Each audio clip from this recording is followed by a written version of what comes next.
Ok, le Steam Deck est super looké, il a une plateforme géniale, mais il vaut quoi niveau perf?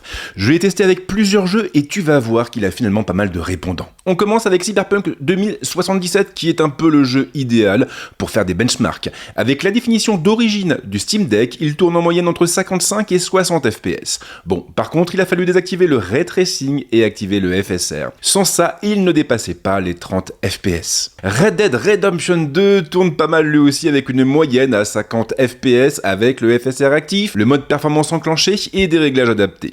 Il y a mieux c'est sûr, mais c'est un vrai délire de pouvoir jouer à ce jeu de partout. Elden Ring est sans doute le jeu qui m'a posé le plus de problèmes. Il n'a jamais voulu dépasser les 45 images par seconde dans mes tests, et forcément sur un jeu aussi exigeant, c'est pas dingue. Histoire de pousser un peu le Steam Deck, je me suis aussi amusé à installer des jeux non Steam en passant par Lutris et j'ai été pas mal surpris par les performances. Diablo 4 par exemple atteint les 55-60 FPS en moyenne avec des pointes à 70 FPS sur les zones les moins chargées. Et tout ça en passant par Battle.net et sans avoir à trop baisser les graphismes. Je ne m'y attendais pas du tout. Même constat pour Prince of Persia's Lost Crown qui tourne du feu de Dieu avec un FPS constant de 90.